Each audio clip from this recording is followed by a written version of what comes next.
This is a KSL 5 News special report, Project Tutor. This Logan neighborhood has reason to celebrate. Struggling readers are now making the grade. It's been awesome because we finally get a chance to read. How did they do it?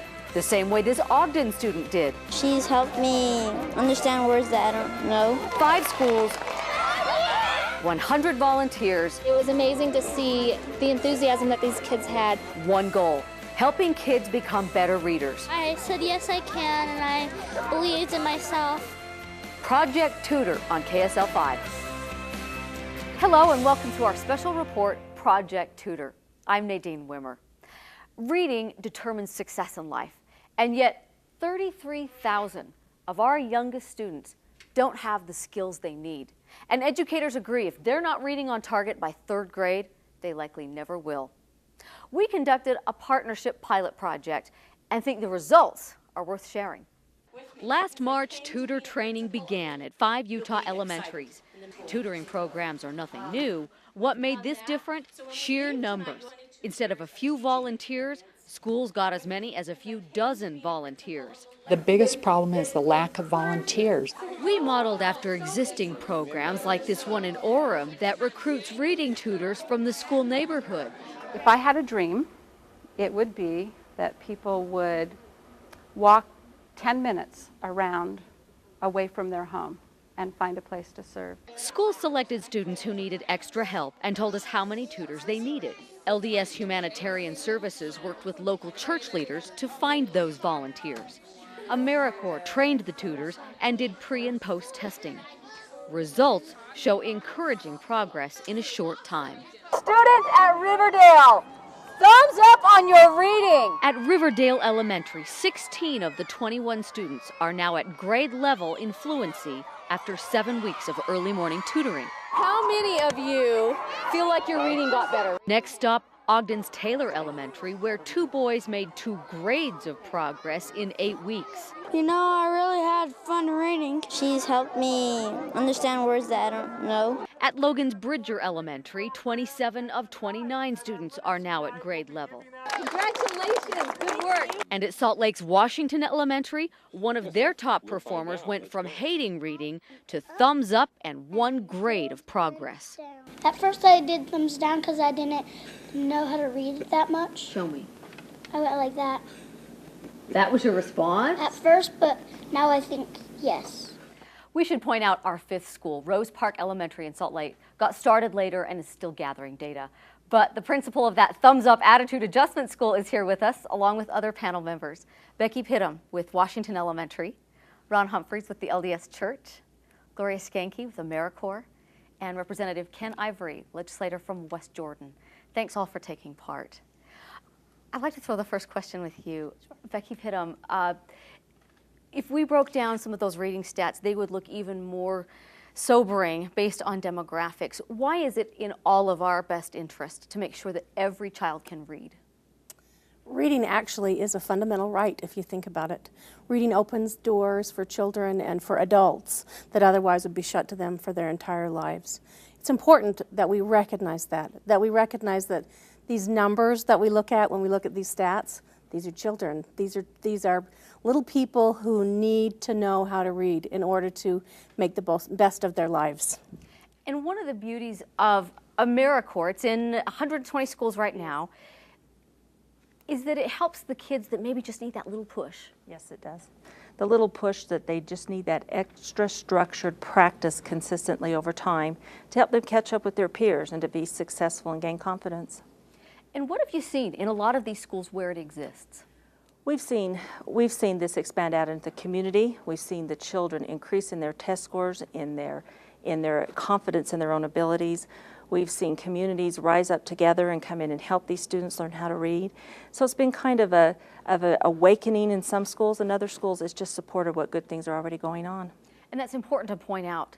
I'd like to point that out specifically, Becky, that there are a lot of good things going on in schools. Exactly. That we're not trying to take the credit for that. We want to support that. Right. In fact, we know that reading, teaching a child to read or an adult to read has so many steps and takes so many different people working together to make it happen. So the program like AmeriCorps and Star Reading Program from our State Office of Education, all of those things come together to do what's best for a child. Ron, one of the components we've heard over and over from principals that we've talked to, that the key to having these tutors is building that relationship and that consistency over time. Why is that so important to reading? Well, I think if you don't have the relationship, you don't develop and you don't learn. And one of the things we want to do with this program is to teach a love for reading, which you can't do if you don't have the relationship. And the volunteers that we are bringing into the classroom have a wealth of lifetime experience in working with children, and they now have the opportunity to bring that back into the learning environment. So it's a great opportunity for the volunteers as well as the students. Representative Ivory, you've been interested in this from a legislative perspective because as a state we face a lot of challenges, but you see the strengths that we as a state also have. Right, right. You know, it's easy to focus on what we're not, teacher-student ratios, per pupil funding, but look at what we are. We're the most charitable state by double the national average. We lead every national ranking on volunteerism. And so when you look at those resources that we do have, I think we have a great opportunity with programs like this. You've seen possibilities for business, for example. Right, yeah, we're working a kind of an initiative with our freshman legislative class to get out in the community and work with Rotary clubs and Lions and Chambers of Commerce and others to get them to commit to contribute man-hours to programs like this. If children don't learn to read, then they don't have the opportunity to read to learn the rest of their life. Ron, we could see models that exist outside of the LDS Church. This isn't just an LDS program. Correct. We've had one in Windsor Elementary in Orem, I think, which you've spotlighted before, which is currently running and has been very successful. And we hope that this will be very successful as well. And we hope to expand it based on the results that we have seen so far this year. That's one of the things that has been exciting is as we've seen results, and again, the things that are coming together, what are the next steps? Well, we are going to evaluate the 5 schools, look at the data that we've had this year, and then we hope in September of this year to expand it to many, many more elementary schools so that more kids can be benefited by the program. What are the next steps? Over the summer, what will we see to continue? Our school in Riverdale, the tutors who've been there for the past 9 weeks are going to continue to come. Many of these children come to lunch, a free lunch at 11 in the morning, and the tutors are going to show up a half an hour before and continue working with them through the summer. Glad to see that work will continue. We hope to have some exciting news to report in fall. So thank you, Becky Pittum, Ron Humphreys, Gloria Skanke, and Ken Ivory. Thank you for being here and for helping us start a pilot project that's exciting. As we've been discussing, a reading tutor can quickly make a big difference in a child's life. I look forward to it. Straight ahead, we'll show you one student's story of success and why kids in every Utah neighborhood need this kind of help. It's just that one-on-one is so beneficial and so amazingly helpful.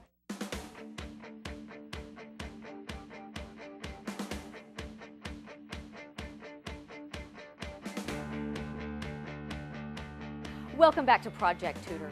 No question, parents are their children's first teacher. Learning and reading start at home. But oftentimes, for many reasons, that's not enough. Children can make great gains when someone outside of the home shows enough interest to help them succeed. Jennifer Stagg shares a success story.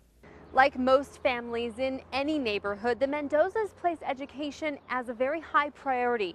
So when their son Leonardo started falling behind in school, the family stepped in to help. Leonardo just finished 3rd grade at J.A. Taylor Elementary School in Ogden. I think so, said Natalie. Have them join us. Chop, chop. But his reading didn't always come so easily. Because sometimes I would mess up when I was speaking. Leonardo's parents work hard to provide for their children, but with limited English skills, it's been a struggle, something he explained to KSL with help from a translator. Muy mal. I felt really bad, frustrated. The school contacted Leonardo's parents and set the boy up with a tutor. In just 8 weeks, Leonardo jumped 2 grade levels in reading comprehension. Really awesome. It feels really awesome. And he teaches his brother how to read and how to write properly. And he also teaches me. I'm going where? Or where, actually? Now Leonardo's looking forward to starting the 4th grade, and beyond that, I want to be an architect. Always encourage him to keep going forward and studying and doing the best he can. Raise your hands if you got to go swimming this weekend. Shanna Polson teaches kindergarten at Knowlton Elementary and tutors on the side. She knows firsthand reading issues can hit any Utah family, no matter the language barriers, socioeconomic status, amount of parental involvement. Sometimes only structured, individual instruction will do. I can get as much done with a child who, with one-on-one in a 15 to 30-minute period as I can with an entire class in about a week's time. And since so much headway can be made in a short amount of time, these intense one-on-one sessions are just a temporary thing. As long as you can just bump them up to where they need to be, then they are in place. Polson says families don't need to feel guilty about asking for help from a tutor. A struggling reader is not necessarily a sign of poor parenting. I'm Jennifer Stagg for KSL's Project Tutor. Helping kids successfully read by 3rd grade is only the beginning. Coming up, what do you want to be when you grow up? A teacher. See how one elementary school is teaching kids to think about college while they're in kindergarten.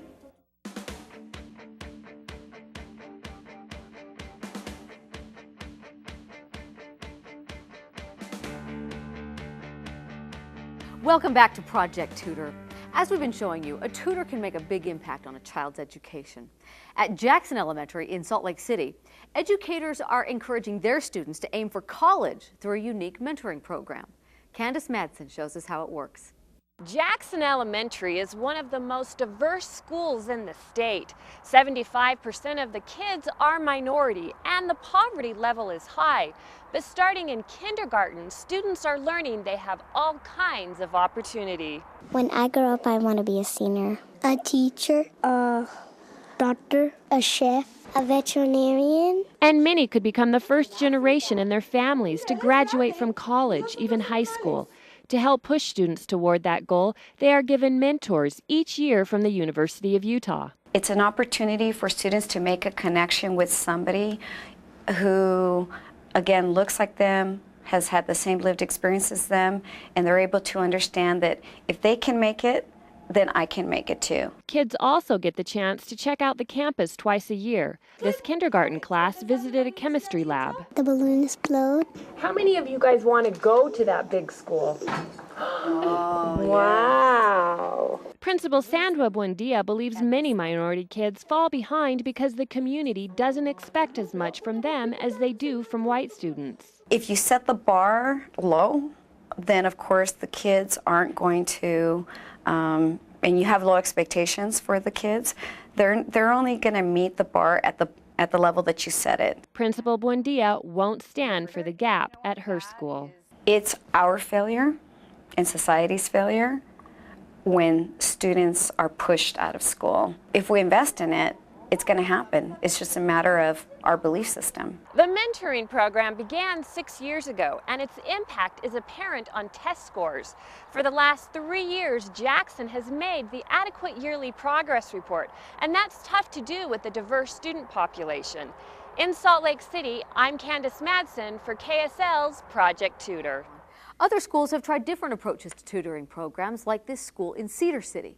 The whole idea of being able to have that one-on-one and meet each individual student's needs, it makes a huge impact. All year long, a few dozen students at Iron Springs Elementary have come to school early to read with their tutors. It's that important.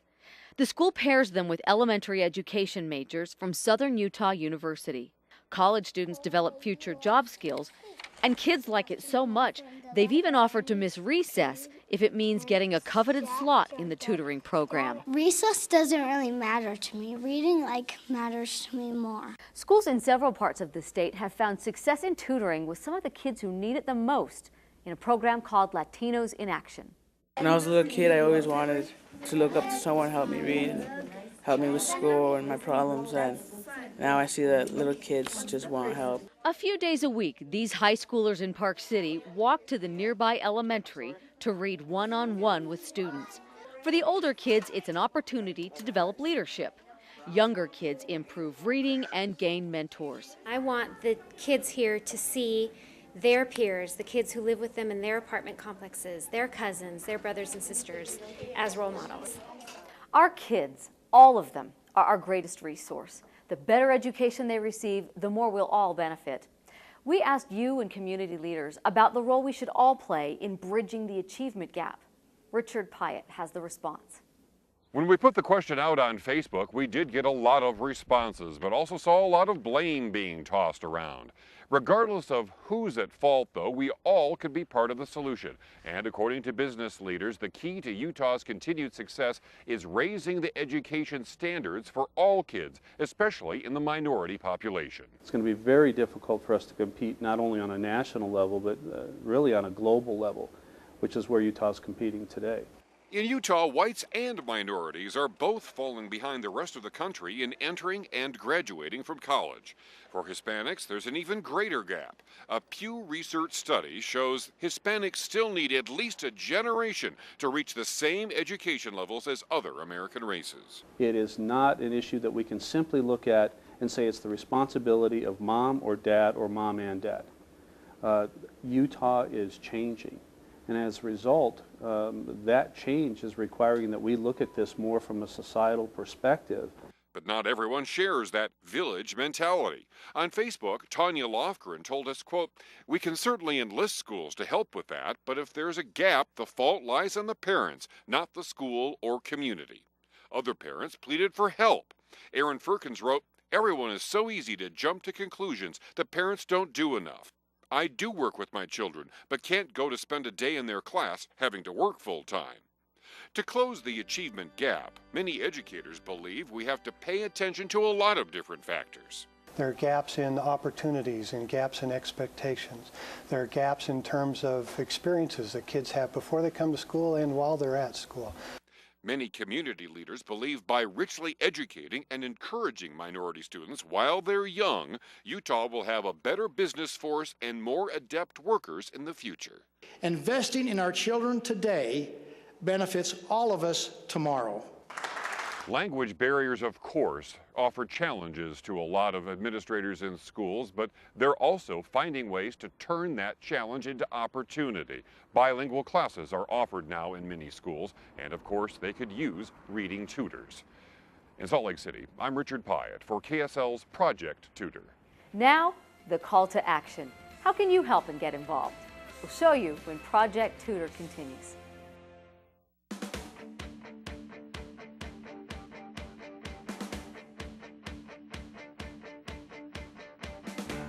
We've shown you how kids benefit from tutoring, but we've worked with many tutors who thought they got the better deal.